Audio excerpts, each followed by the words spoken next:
Chapter 20. It felt good to walk in the shade of the two oak trees. Stanley wondered if this was how a condemned man felt on his way to the electric chair, appreciating all of the good things in life for the last time. They had to step around holes to get to the cabin door. Stanley was surprised to see so many around the cabin. He would have expected the warden not want campers digging so close to her home. But several holes were right up against the cabin wall.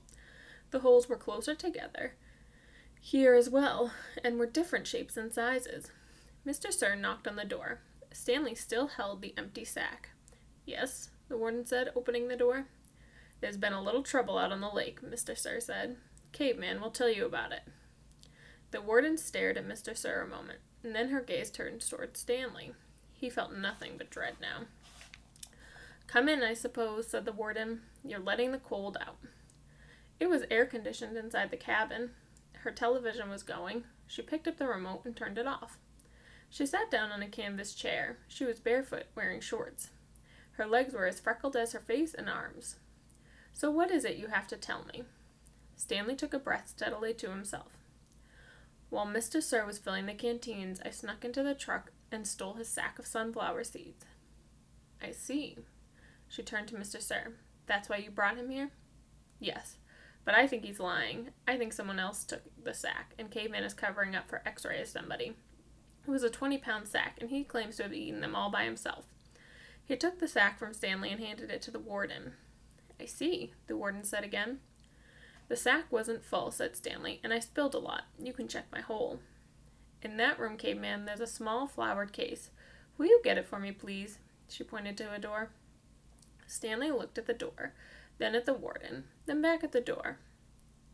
He slowly walked toward it. It was kind of a dressing room, with a sink and a mirror. Next to the sink he saw the case, with pink white roses. He brought it back out to the warden, and she set it on the glass table in front of her. She unclasped the latch and opened the case. It was a makeup case. Stanley's mother had one similar to it. He saw several bottles of nail polish, polish remover, a couple of lipstick tubes, and other jars and powders. The warden held up a small jar of dark red nail polish. "You see this, Caveman?" He nodded. "This is my special nail polish. Do you see the dark, rich color? You can't buy that in a store. I have to make it myself." Stanley had no idea why she was showing it to him. He wondered why the warden would ever have needed to wear nail polish or makeup. "Do you want to know my secret ingredient?" He raised and lowered one shoulder.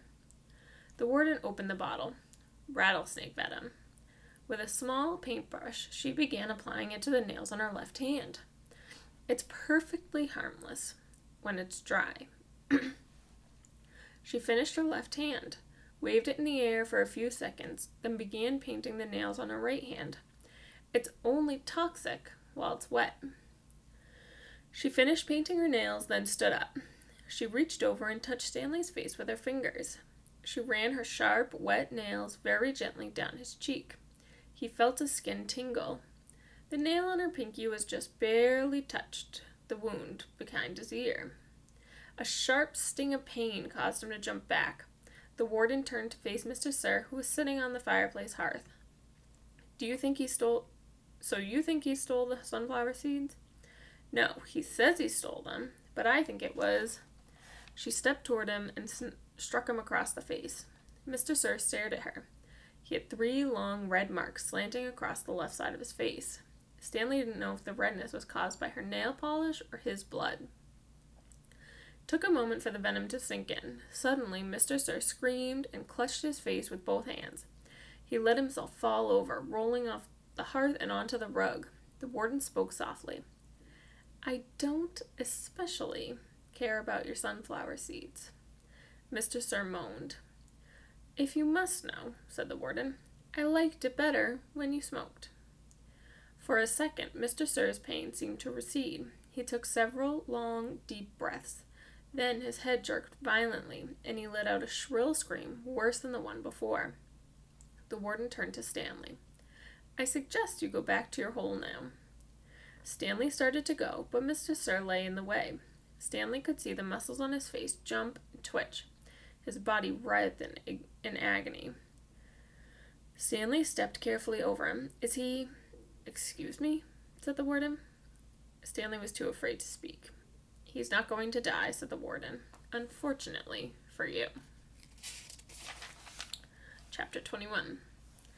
It was a long walk back to his hole. Stanley looked out through the haze of heat and dirt at the other boys, lowering and raising their shovels. Group D was the farthest away. He realized that once again he would be digging for long after everyone else had quit. He'd hoped he'd finish before Mr. Sir recovered. He didn't want to be out there alone with Mr. Sir. "You won't die," the warden had said. "Unfortunately for you." Walking across the desolate wasteland, Stanley thought about his great-grandfather, not the pig stealer, but the pig stealer's son, the one who was robbed by kissing Kate Barlow.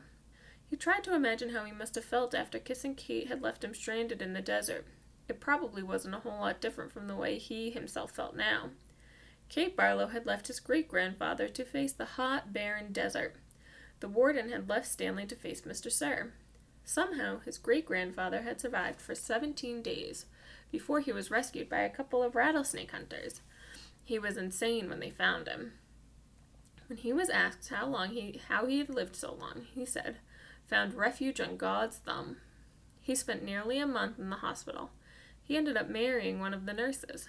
Nobody ever knew what he meant by God's thumb, including himself. Stanley heard a twitching sound. He stopped mid-step with one foot still in the air. A rattlesnake lay coiled beneath his foot. Its tail was pointed upward, rattling.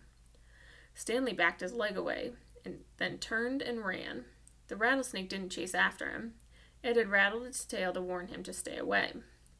"Thanks for the warning," Stanley whispered as his heart pounded. The rattlesnake would be a lot more dangerous if it didn't have a rattle. "Hey, Caveman," called Armpit. "You're still alive." "What did the warden say?" asked X-Ray. "What'd you tell her?" asked Magnet. "I told her I stole the seeds," said Stanley. "Good going," said Magnet. "What'd she do?" asked Zigzag. Stanley shrugged one shoulder. "Nothing. She got mad at Mr. Sir for bothering her." He didn't feel like going into details. If he didn't talk about it, then maybe it didn't happen. He went over to his hole, and to his surprise, it was nearly finished. He stared at it, amazed. It didn't make sense. Or perhaps it did. He smiled. Since he had taken the blame for the sunflower seeds, he realized the other boys had dug his hole for him. "Hey, thanks," he said. "Don't look at me," said X-Ray. Confused, Stanley looked around. From Magnet to Armpit to Zigzag to Squid, none of them took credit for it. Then he turned to Zero, who had been quietly digging in his hole since Stanley's return. Zero's hole was smaller than all the others.